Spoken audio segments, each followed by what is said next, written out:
Shalom semuanya. Apa kabar kita semuanya? Luar biasa karena kita punya Yesus yang sungguh sangat luar biasa. Puji Tuhan. Saya menyapa bagi saudara yang mengikuti ibadah secara online. Dimanapun saudara berada, saya selalu berharap dan berdoa kita semua sehat-sehat, baik-baik dan tetap semangat di dalam Tuhan. Amin. Puji Tuhan. Saudara, tema firman Tuhan pada bulan Februari ini adalah dampak melalui karakter. Tema minggu ini yaitu mengembangkan kemurahan hati. Saudara, kita akan baca di dalam Matius pasal yang kelima ayat yang ketujuh. Firman Tuhan berkata 2-3. Berbahagialah orang yang murah hatinya karena mereka akan beroleh kemurahan. Amin. Saudara, kita harus tahu apa artinya dan pentingnya kemurahan hati. Saudara, murah hati artinya memiliki hati yang suka menolong dan mudah untuk memberi. Tidak pelit, tidak kikir ya, tapi suka memberi, suka menolong. Dan orang yang murah hati ketika ia mengetahui ada orang yang membutuhkan, ada saudaranya yang membutuhkan, ada saudara seiman yang membutuhkan, dia akan segera menolong ya, membantu. Sehingga ia akan memberikan pertolongan baik secara material maupun moral kepada orang yang membutuhkan itu. Nah, saudara, kemurahan hati adalah sifat yang luar biasa penting yang harus ada dalam setiap kita. Karena firman Tuhan tadi berkata bahwa berbahagialah orang yang murah hatinya karena mereka akan beroleh kemurahan. Saudara, kita harus berusaha untuk mengembangkan sifat murah hati ini. Supaya kita bisa memiliki sifat murah hati seperti Bapa kita yang di sorga adalah murah hati. Di dalam Lukas pasal 6 ayat 36 dikatakan, hendaklah kamu murah hati sama seperti Bapamu adalah murah hati. Saudara, Bapa kita yang di sorga sungguh dia maha pemurah, dia murah hati. Dia memberikan matahari, panas, hujan kepada semua orang. Baik itu orang jahat, orang yang baik.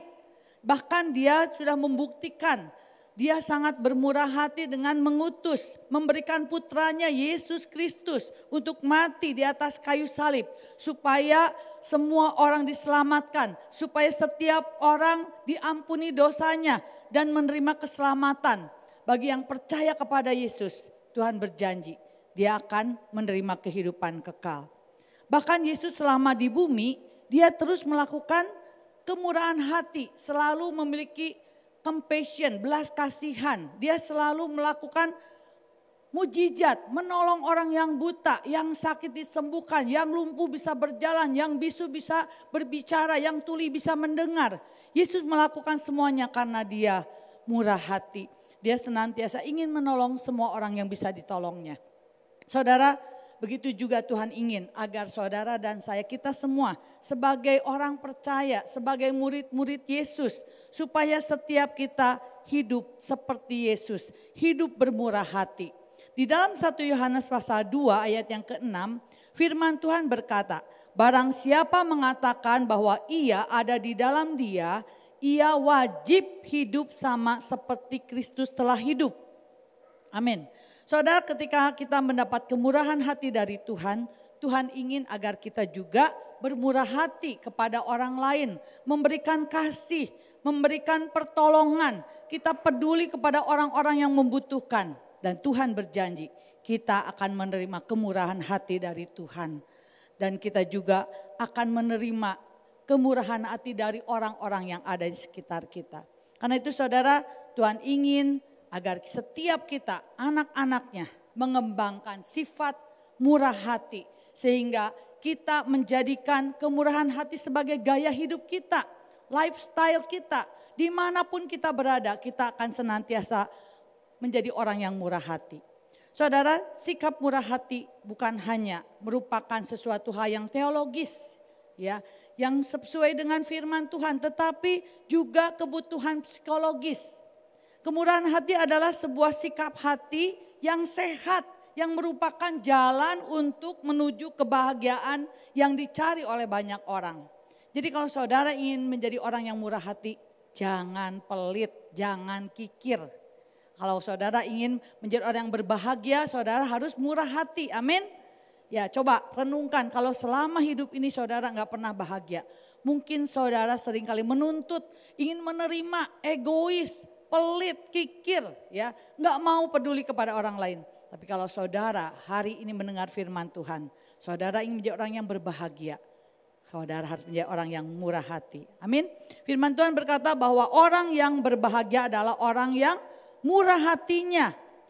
Yesus sendiri berkata dalam Kisah pasal 20 ayat 35 dikatakan adalah lebih berbahagia memberi daripada menerima. Sama-sama katakan adalah lebih berbahagia memberi daripada menerima. Nah seringkali kita berpikir bahwa kita akan berbahagia ketika kita menerima. Ya, tapi sesungguhnya firman Tuhan berkata bahwa ketika kita memberi justru kita berbahagia.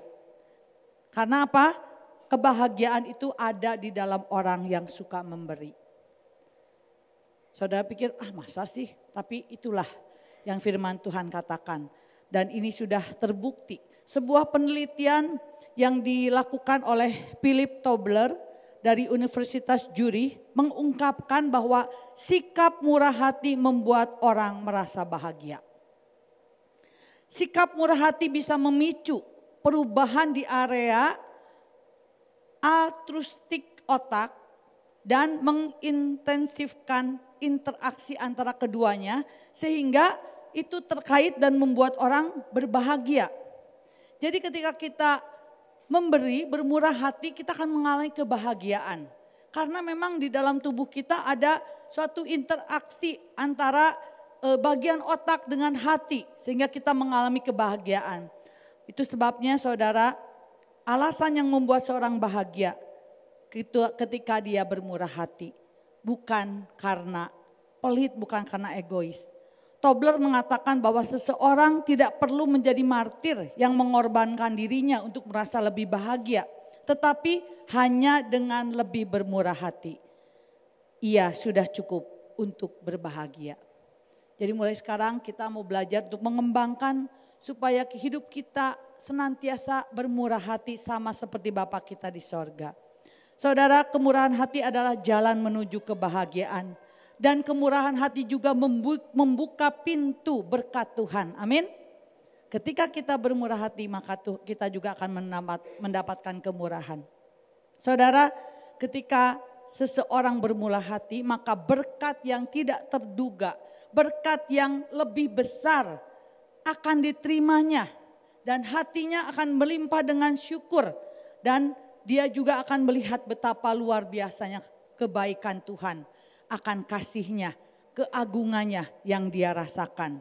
Karena Tuhan yang berjanji, orang yang bermurah hati akan mendapatkan kemurahan. Dan dia akan menepati janjinya. Saudara, sekecil apapun kebaikan yang kita lakukan, cepat atau lambat, akan dikembalikan kepada kita. Bahkan Tuhan akan memberkati kita dengan berlimpah-limpah, dengan harga yang lebih mahal. Saudara mungkin pernah mendengar kisah nyata bagaimana ada seorang pemuda miskin, dia hidup di satu kota kecil. Kemudian dia itu pekerjaannya suka menjadi pemulung, menjual barang-barang rongsokan yang diambilnya, yang diperolehnya dari rumah-rumah yang sudah tidak terpakai. Satu kali ketika dia sedang mengambil barang-barang rongsokan, dia sangat lapar sekali dan dia lihat di dalam sakunya hanya ada beberapa sen dan tidak akan cukup untuk membeli makanan. Dia lapar tapi dia mulai berpikir nanti kalau menghampiri satu rumah saya akan coba memberanikan diri minta makanan. Ketika dia tiba di satu rumah ada seorang wanita muda dan waktu lihat wanita itu, si pemuda ini atau anak laki-laki ini gak berani minta makan. Dia berkata, "Ibu, bolehkah saya minta minum?" Oh, ibunya berkata, "Baik, kamu kelihatannya lapar ya, sebentar saya akan ambilkan." Ternyata ibu ini pergi ke dapur tidak mengambil segelas air tapi dia ambil segelas susu besar ya. Banyak susunya, 1 gelas besar. Dan dia berikan kepada anak itu. Dan dia berkata, terima kasih ibu. Sebelum dia minum dia berkata, ibu berapakah harga yang saya harus bayar dengan segelas air susu yang besar ini, yang banyak ini? Oh ibunya berkata, enggak usah nak, enggak usah. Orang tua saya mengajarkan kepada saya kalau memberi sesuatu enggak usah harus dibayar. Terima, ayo minum. Akhirnya anak ini berkata terima kasih ibu, dia minum pelan-pelan dan akhirnya sampai habis, sampai tetes darah terakhir. Dia minum habis dan dia kenyang dan dia berkata, ibu dari hati, lubuk hati yang paling dalam, saya mengucapkan banyak terima kasih untuk pemberian segelas susu besar ini. Mari bu saya pamit. Nah setelah itu mereka tidak bertemu beberapa belas tahun bahkan puluhan tahun kemudian. Si ibu ini sakit keras dan penyakitnya langka, tidak bisa diobati di rumah sakit kota kecil itu, terpaksa harus dibawa ke kota, ke sebuah rumah sakit besar. Nah waktu itu dia masuk ke ruang kamar di rumah sakit itu dan dia mulai didaftarkan, kemudian suster bawa catatan itu kepada dokter bahwa ada pasien yang memerlukan penanganan khusus dan dokter inilah yang bisa menanganinya. Kemudian dokter Howard Kelly ini membaca. Dia kaget, ternyata asal ibu yang pasien yang datang ini dari kota kecil yang dulu pernah dia tinggal. Dia teringat ada kenangan sesuatu yang tidak bisa dia lupakan. Akhirnya dokter ini turun menghampiri ibu itu dan dia kaget. Ternyata dia masih mengenali ibu itu. Ibu itu tidak kenal tapi dokter ini mengobati dengan serius, menanganinya sampai beberapa hari kemudian dilakukan tindakan pengobatan yang akhirnya si ibu ini jadi sembuh. Sebelum ibu ini pulang, si dokter Howard Kelly ini panggil susternya untuk membawa rincian administrasinya. Kemudian dia hitung ternyata besar sekali uangnya dan dokter ini kemudian mengambil secarik kertas dan dia menuliskan telah dibayar lunas dengan segelas besar susu. Kemudian dia cetrek-kan, akhirnya dia berikan kepada pasiennya yang akan pulang. Ibu ini kaget sekali lihat jumlah tagihannya besar sekali. Dan dia berkata kayaknya nggak bisa, saya membayar terlalu besar harganya. Tapi dia tertarik dengan tulisan di sudut, ada kertas kecil yang ditempelkan dan dikatakan, telah dibayar lunas dengan segelas besar susu, tertanda Dr. Howard Kelly.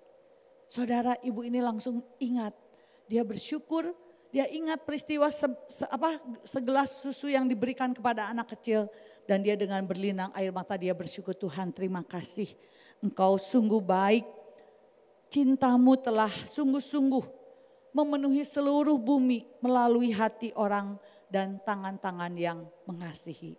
Dia bersyukur ternyata Dr. Howard Kelly ini adalah pemuda yang pernah diberi oleh ibu itu segelas susu besar. Saudara, kebaikan sekecil apapun, cepat atau lambat, kita akan terima kembali, bahkan lebih besar. Dan saya percaya saudara dan saya bisa mengalami ini karena Tuhan yang berjanji adalah Tuhan yang sama. Amin. Mulai sekarang kita mau kembangkan sikap murah hati supaya kita sungguh-sungguh mengalami berkat dan mujizat Tuhan. Amin. Nah, untuk mengembangkan karakter murah hati maka kita perlu belajar untuk meneladani orang-orang yang bermurah hati. Mari kita teladani orang yang bermurah hati. Di Alkitab ada banyak sekali dicatat mengenai orang yang murah hati yang bisa menjadi teladan bagi kita. Mungkin saudara ingat orang Samaria yang murah hati. Bagaimana dia menolong orang yang dicuri, dipukuli, dirampok, dimasukin kemudian dia antar ke rumah sakit, diberi biaya dan semuanya sampai habis, sampai selesai, sampai sembuh. Itu adalah kemurahan hati.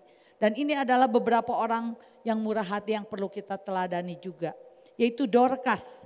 Di dalam Kisah Rasul 9 saudara bisa baca bagaimana Dorcas itu adalah seorang wanita yang murah hati. dia seringkali berbuat baik kepada para ibu-ibu terutama janda-janda. Dorcas ini pinter jahit, kalau sekarang itu dia tailor ya, suka jahit pakaian dan dia suka berikan kepada ibu-ibu pakaian gratis. Nah satu kali ketika Dorcas sakit dan dia meninggal bahkan setelah dimandikan. Nah perempuan ini banyak sekali mendapatkan kebaikan dari Dorcas sehingga dia pergi kepada Petrus. Dan dia minta tolong supaya menolong Dorcas yang udah mati. Dan apa yang terjadi? Mujizat. Dorcas dibangkitkan. Tabita bangkitlah Dorcas dan dia akhirnya hidup kembali. Saudara, sungguh ketika kita melakukan kebaikan kepada orang lain akan merasakan kebaikan kita. Bahkan Tuhan akan melakukan mujizatnya dalam hidup kita. Amin.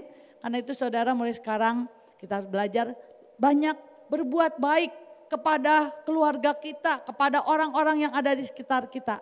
Apapun yang bisa kita lakukan, lakukanlah. Jadilah orang yang murah hati. Kemudian siapa lagi contoh atau teladan dari firman Tuhan yaitu Cornelius. Dikatakan dalam Kisah 10 ayat yang kedua, mereka memberi sedekah kepada umat Yahudi dan senantiasa berdoa kepada Allah. Akhirnya Cornelius bisa diselamatkan melalui pelayanan Petrus. Karena apa? Karena dia selalu berbuat baik, berdoa kepada Tuhan dan Tuhan mendengar orang-orang yang sungguh-sungguh berseru kepadanya. Kemudian jemaat di Makedonia, di dalam 2 Korintus 8 ayat 2-3 dikatakan, selagi dicobai dengan berat dalam pelbagai penderitaan, sukacita mereka meluap. Dan meskipun mereka sangat miskin, namun mereka kaya dalam kemurahan. Aku bersaksi bahwa mereka telah memberikan menurut kemampuan mereka, bahkan melampaui kemampuan mereka. Sungguh luar biasa, ternyata orang-orang di Makedonia walaupun dirinya sendiri kekurangan, tetapi mereka dapat memberi dengan murah hati. Saudara, saya percaya ketika kita bermurah hati, mungkin kita tidak punya banyak. Tetapi ketika kita sungguh-sungguh memberi dengan murah hati, dengan sukacita, Tuhan melihat dan membalaskannya. Juga seorang janda yang miskin yang memberikan 2 peser dipuji oleh Tuhan Yesus. Karena dia memberikan seluruh hartanya untuk dipersembahkan kepada Tuhan. Di dalam Markus pasal 12 ayat 44 kata Yesus, sebab mereka semua memberi dari kelimpahannya, tetapi janda ini memberi dari kekurangannya. Semua yang ada padanya, yaitu seluruh nafkahnya. Saudara, Tuhan tahu kalau kita mengasihi, ingin memberi yang terbaik kepada Tuhan, Tuhan itu tidak pernah berhutang. Saudara, kemurahan hati atau generosity tidak harus ya berupa atau berbicara mengenai uang atau materi. Tapi kemurahan hati juga bisa kita lakukan dalam banyak hal. Kita bisa menjadi orang yang murah hati dengan membagikan waktu kita. Kalau ada orang yang sedang perlu pertolongan, perlu didengarkan, orang yang sakit, orang yang perlu pertolongan, kita bisa menjenguk, melawat orang yang sakit, itu juga bisa membagikan waktu kita. Amin. Jadi nggak usah harus dengan uang, bukan hanya dengan materi, tapi dengan waktu kita. Atau dengan pengetahuan kita, kalau kita tahu firman Tuhan, kita bisa menjadi mentor, kita bisa terlibat dalam komsel untuk mengajar orang-orang yang belum mengerti akan kebenaran firman Tuhan. Kita bisa menjadi orang-orang yang berbagi pengetahuan, sehingga orang-orang yang tidak tahu menjadi tahu dan lebih baik lagi. Amin. Jadi mulai sekarang murah hati itu bukan hanya sekedar memberi uang, tapi perhatian, waktu kita, pengetahuan kita. Kita juga bisa memberikan pujian kepada anak kita, kepada suami, kepada istri, kepada anggota rumah tangga kita, kepada teman kita. Kita bisa bermurah hati lewat pujian kita. Kita juga bisa memaafkan, mengampuni. Ya, ingat kisah bagaimana seorang raja mengampuni orang yang hutangnya banyak. Tapi seringkali orang yang hutang banyak itu gak mau mengampuni orang yang hutangnya sedikit. Mungkin itu gambaran dari diri kita. Ketika kita mengalami orang menyakiti kita, kita tidak mau mengampuni. Tapi hari ini biar kita mau belajar murah hati. Kita mau memaafkan orang yang menyakiti kita. Kita mau mengampuni orang yang pernah melukai hati kita. Saya percaya ketika kita taat, firman Tuhan akan berkuasa atas hidup kita. Kita akan dibebaskan, kita akan menjadi orang yang berbahagia. Kita juga bisa memberikan kasih kita, peduli. Kalau ada orang yang perlu pertolongan, kita perlu menolong mereka, membantu mereka dengan apa yang kita bisa. Baik secara moral maupun material, secara finansial melalui support kita. Saya percaya ketika kita sungguh-sungguh menjadi orang yang bermurah hati, kita akan melihat Tuhan dimuliakan, Tuhan disenangkan, dan kita akan menjadi orang yang berbahagia. Karena itu saudara, kita harus terus belajar untuk lebih banyak berbuat baik, bersedekah. Kalau ada yang perlu, kita melihat ada pembangunan, kita perlu menabur. Saya percaya ketika kita menabur, kita akan menuai. Ketika kita berhenti menabur, kita tidak akan pernah menuai. Amin. Petani yang berhenti menabur tidak akan pernah menuai. Karena itu apa yang kita bisa lakukan, kita lakukan untuk Tuhan, untuk sesama kita yang memerlukan. Sehingga kita mendapatkan kemurahan hati dari Tuhan dan kita juga mengalami kebahagiaan yang sejati. Amin. Mari saudara kita sungguh-sungguh tahun ini ya, kita mau hidup berdampak jadi berkat. Kalau Tuhan memberkati kita, biar kita alirkan berkat itu untuk menjadi berkat bagi orang lain. Sehingga nama Tuhan dipermuliakan.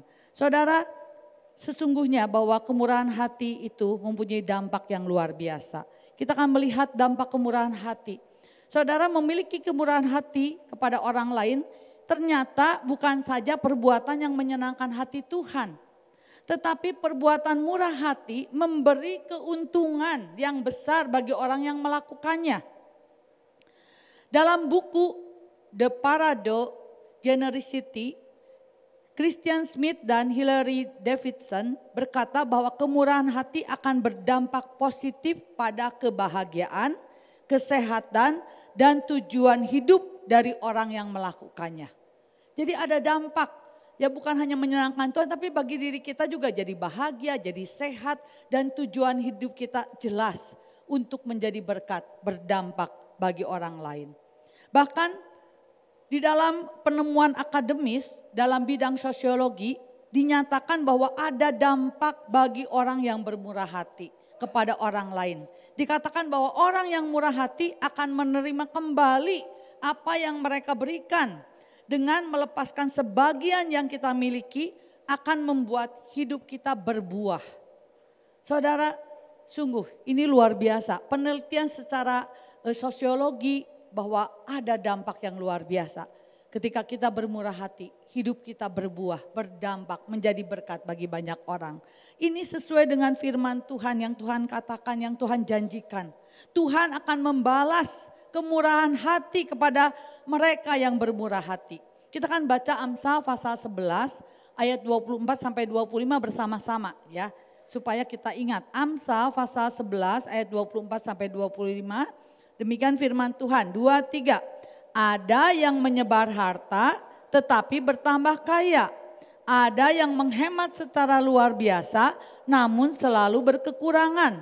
Siapa banyak memberi berkat, diberi kelimpahan. Siapa memberi minum, ia sendiri akan diberi minum. Amin. Saudara dan saya pernah duduk di TK, di SD, kita diajar oleh guru kita apa? Hemat pangkal kaya. Firman Tuhan berkata, hemat pangkal miskin ya. Karena orang yang menyebar harta makin tambah kaya, orang yang sedikit menyebar harta akan berkekurangan. Saudara mau percaya mana? Saudara mau jadi orang yang kaya, kita harus berbagi. Amin.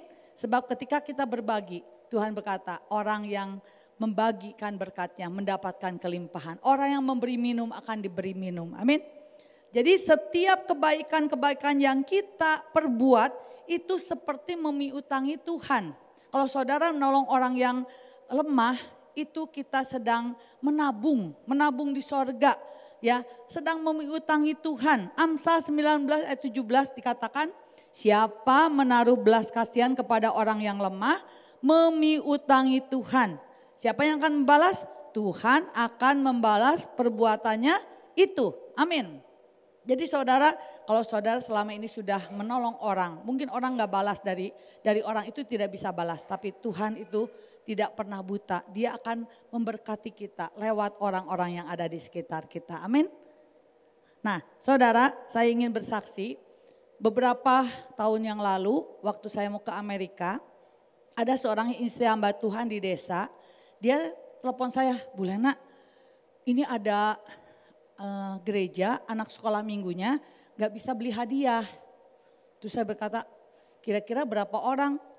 25 orang. Oh ya udah, nanti saya akan siapkan buat ini. Coba kamu atur-atur. Oke, katanya. Jadi saya ketemu, saya kasih amplop sesuai dengan jumlahnya supaya dibelikan hadiah supaya anak-anak sekolah minggu itu senang. Saya nggak tahu gerejanya merek apa-apa, tapi itu istri hamba Tuhan telepon saya. Jadi saya bilang, oh, oke ini pakai biar jadi berkat bagi anak sekolah minggu, dia bisa bersuka cita, ya. Jadi langsung saya ke airport. Nah saudara yang luar biasa, ini firman Tuhan benar ya dan amin.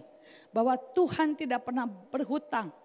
Waktu saya sampai di Amerika, saya dijemput orang. Dan orang itu gak pernah ngasih 1 sen pun. Sebelum sampai hari ini, kecuali hari itu saudara. Dia kasih amplop dan saya sangat gemetar, ternyata jumlah amplop itu dalamnya seperti yang saya beri tapi dengan angka dolar. Bayangkan saudara, saya sampai gemetar, oh Tuhan itu luar biasa, gak mau berhutang. Saya baru ngasih dalam bentuk rupiah untuk 25 orang anak, saya terima dengan angka yang sama tapi dalam jumlah dolar. Luar biasa, karena itu saya percaya kalau kita taat firman Tuhan, Tuhan itu akan melakukan firman-Nya. Karena itu jadikan firman Tuhan sebagai fondasi. Mari saudara, saya himbau ikut gerakan doa dan firman. Supaya iman kita bertumbuh, bukan hanya dengar firman di gereja. Tapi iman kita, roh kita semakin kuat. Kita semakin sungguh-sungguh mencintai Tuhan apapun yang terjadi. Dan firman Tuhan itu tidak akan kembali dengan sia-sia. Amin. Kita akan mengalami mujizat, berkat-berkat Tuhan.